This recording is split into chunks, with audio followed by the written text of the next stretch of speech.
Several developing stories as we come on the air. The race to contain a wildfire that's tearing through California's wine country. Major concerns about air quality near a Louisiana factory that's been burning for more than a day. And news about a key figure in the immigration crackdown. Could he be deported to Africa?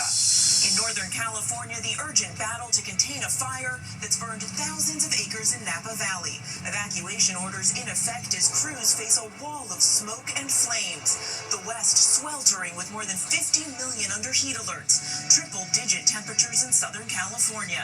On the East Coast, beaches reopening as Erin heads further out to sea. But the danger remains with swimmers rescued from dangerous rip currents. And the flash flooding risk in the southeast. Our weather team is timing it all out. Also tonight, the growing danger after the explosion and fire at a factory in Louisiana. Residents who live within a mile are being told to stay away. Concerns about the air quality and the soot coming from that building. Why authorities are telling people don't touch it. A new twist in the case of Kilmar Abrego Garcia, the man mistakenly sent to a notorious prison in El Salvador. He's free for now, but his lawyers say the Trump administration is threatening to deport him to Uganda if he doesn't accept a plea deal, where his case stands right now. Chaos at a high school football game as gunshots are heard. Players and fans seen running for safety. A passenger jet bound for Las Vegas forced to make an emergency landing after the crew reports a disruptive passenger. Tragedy on the set of the Netflix show Emily in Paris. An assistant director collapses and dies. Price check. Some of America's largest retailers say they're absorbing most of the costs of new tariffs. But for how long? When you could see higher prices. The sweet meeting at the lemonade stand that melted hearts. A young fan and one of her favorite players. And what to watch for as we count down to the U.S. Open.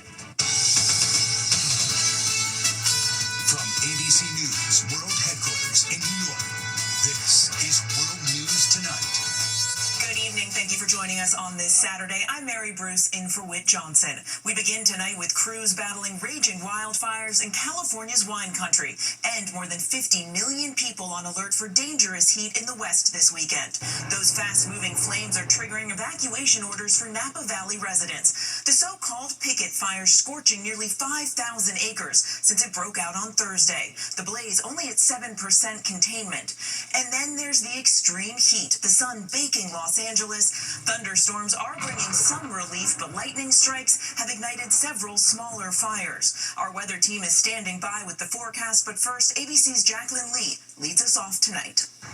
Tonight, evacuation orders in parts of California wine country are growing as millions in the West face blistering heat and dry conditions. In the midst of California's wildfire season, more than 4,500 acres are burning in Napa County. The picket fire only 7% contained as crews battle the flames around the clock.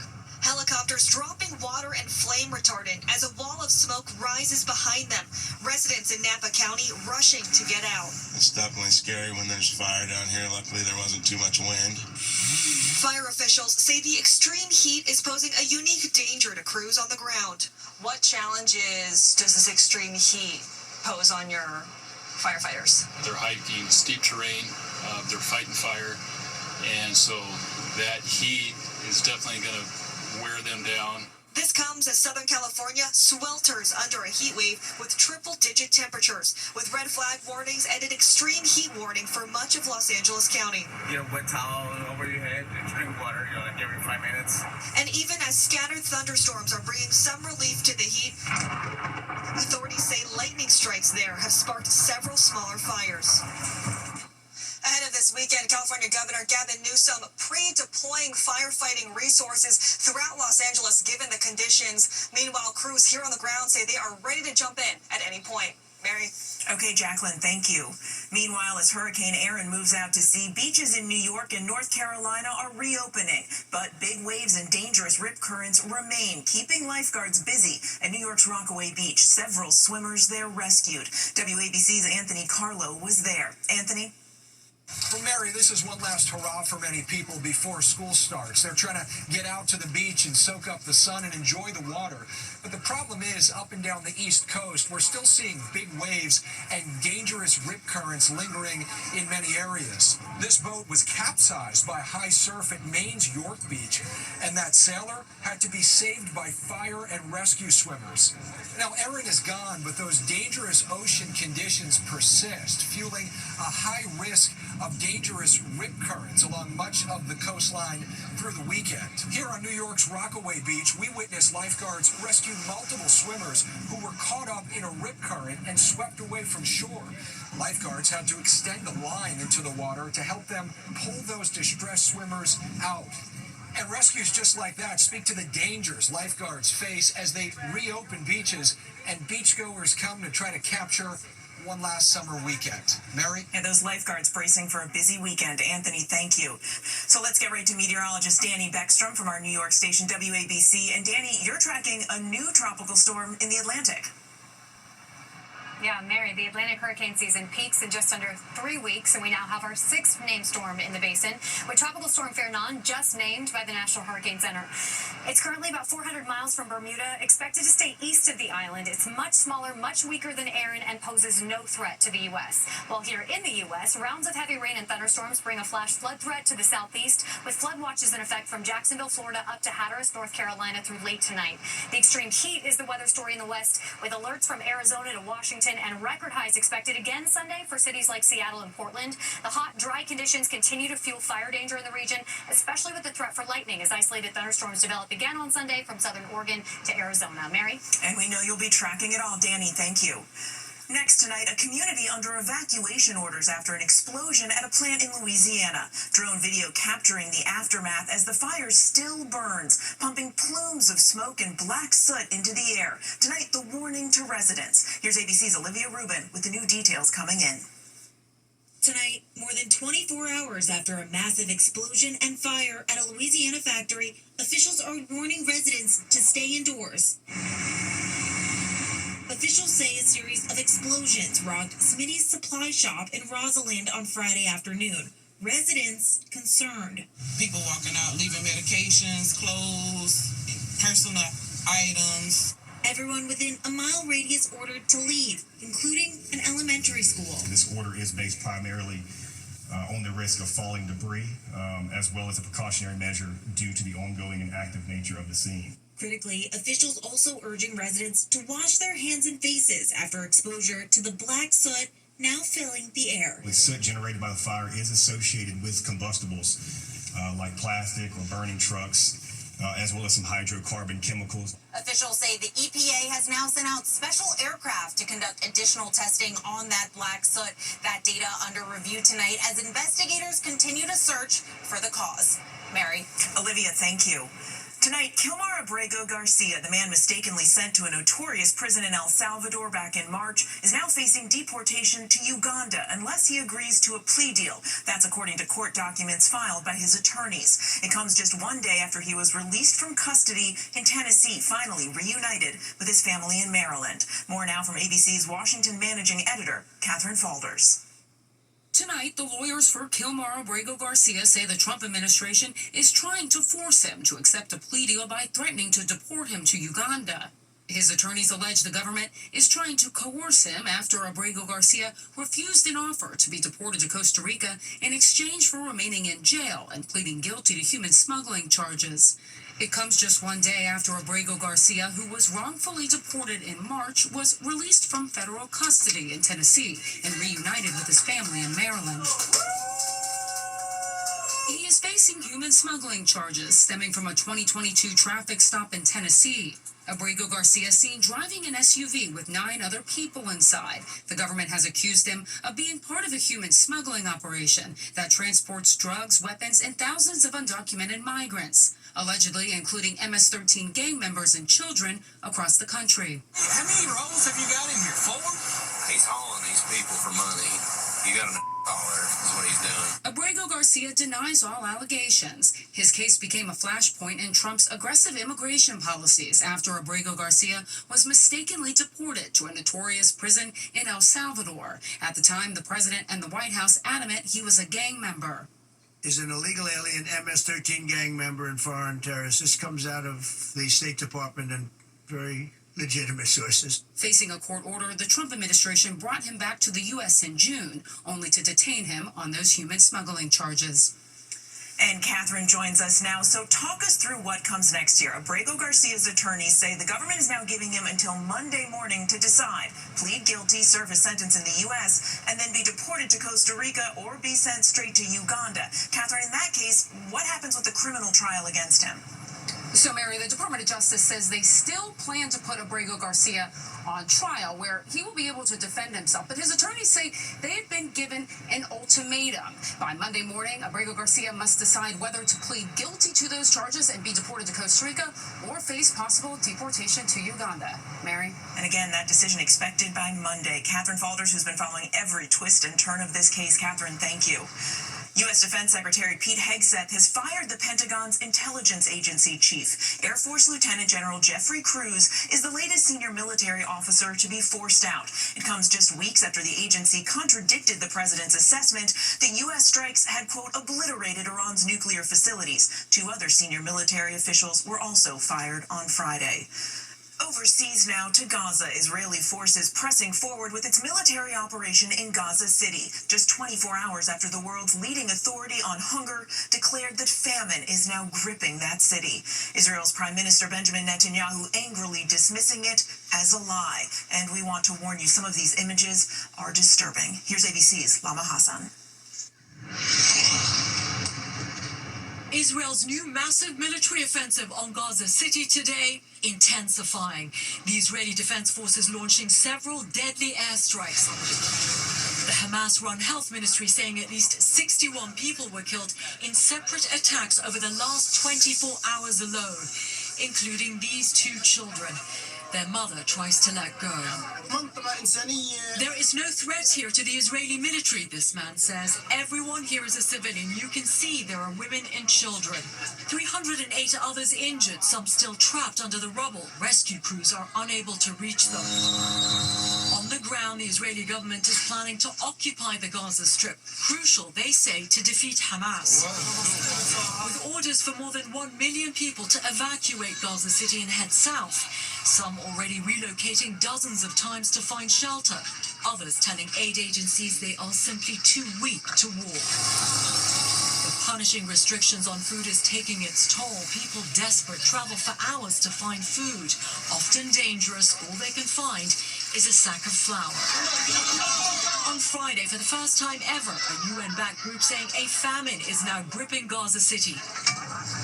Mary, the Hamas-run health ministry says at least 8 people, including 2 children, have died because of starvation in the last 24 hours alone. One aid worker saying that it is the children who are paying the highest price of this conflict. Mary? Lama, thank you. Now to the economy and signs that the Federal Reserve may soon cut interest rates. And after a week of earnings reports from some of the nation's largest retailers, some now openly admitting that they may have to pass on the costs of tariffs to consumers. Here's ABC's Jay O'Brien.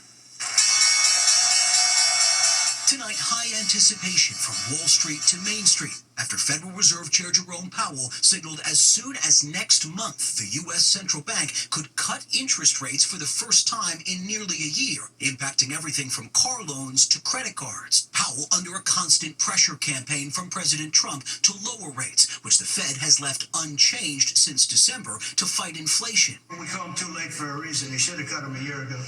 He's too late. Trump even calling for Powell to resign and making this rare presidential visit to review the Fed's renovations and turn up the heat on the chairman about the building's price tag. It looks like it's about $3.1 billion. It went up a little bit, or a lot. So the 2.7 is now 3.1. I'm not aware of that. Yeah, it just came out. In his closely watched speech in Jackson Hole, Wyoming, Powell seeming to acknowledge the president's prodding, saying only Fed officials reviewing economic data like inflation and jobs numbers will make the final call. We will never deviate from that approach. Stocks surging yesterday after Powell's mere suggestion of a rate cut. Meantime, the Fed watching the impacts of Trump's trade war closely, too, as major retailers start to feel the pinch. Walmart CEO telling investors the world's largest retailer is seeing costs increase each week, but has largely avoided raising prices so far. And Home Depot saying it's already begun what it calls some modest price increases. And it's not just pressure on Chairman Powell, Mary. President Trump this week threatened to fire Lisa Cook, a Biden appointee to the Fed's board, which votes on whether to raise or lower interest rates after accusations from officials in Trump's own administration that Cook committed mortgage fraud. Cook says this dates back to paperwork from before she joined the Fed, that she will answer any legitimate questions, but she won't be, quote, bullied to step down. Mary. Jay O'Brien at the White House tonight. Jay, thank you. Next tonight, a bus carrying a junior high football team to a game crashed near Pittsburgh. At least 21 of the nearly 30 people on the bus were taken to the hospital. Police say the bus turned on its side during the crash. This just one day after a deadly tour bus crash in upstate New York near Buffalo killed at least 5 people. And there is much more ahead on World News tonight this Saturday, including why an Air Canada flight to Las Vegas made an emergency landing, and the frightening scene under the Friday night lights when shots were fired near a high school football game. Next tonight, a chaotic situation at a high school football game in Mayfield, Kentucky. Players and fans running for safety when gunshots were heard Friday night. Wait. They said we got shots fired. People are running like crazy because they say shots are fired. A frightening scene. Police say the shooting happened in a parking lot. An adult was hurt and airlifted to a hospital. No arrests were reported, and the rest of the game was called off. An Air Canada jet bound for Las Vegas made an emergency landing in Chicago last night. The crew reporting a passenger disturbance on board. The airline did not provide any other information other than to say the incident was resolved and that no arrest was made. The flight did eventually take off for Vegas just about 3 hours late. And when we come back, the sad news for fans of Emily in Paris, the emergency that shut down filming. To the index now, and tragedy on the Netflix series set of Emily in Paris. An assistant director, Diego Borrella, collapsed and later died while filming in Venice on Thursday. Borrella was 47 years old. The cause of death is pending. Filming for the show's 5th season was suspended for 2 days. And one of the world's most active volcanoes is erupting again. Hawaii's Kilauea volcano sent an arc of lava 100 feet into the air on Friday. This is the 31st eruption there since December. One National Park Service volunteer says the heat can be felt a mile away. The eruption, though, is contained within the summit crater and no homes are threatened. And still ahead, what's sweeter than a cup of lemonade at the U.S. Open? Find out here next. Finally tonight, for tennis fans, the best 2 weeks of the year are about to begin. And for one fan in particular, a memory that will last a lifetime. ABC's Morgan Norwood has more from the U.S. Open. All eyes on the U.S. Open as the best tennis stars in the world are set to serve up major excitement for the fans. From Sabalenka to Goff to Sinner and Alcaraz, center court will be the site of major showdowns. Before the heated competition, this courtside cool down warming many hearts tonight. I'm so excited because this is the best this is the best day ever in the year. And also, I'm going to see so many good players. 9-year-old tennis enthusiast Emery Mahays has been playing the game since she was 4. The U.S. Open Kidcaster met one of her heroes while handing out lemonade Thursday. Lemonade! This video capturing the moment, winning hearts. How are you? Nice to meet you. What's your name? Emery. Nice to meet you, Emery. Can I get one lemonade? Yes. Wow. This is exciting. Thank you. Do you like tennis? You play it? Really? You excited to watch some matches upcoming? Who are you excited to see? You. Really? Okay. Naomi Osaka. Wow.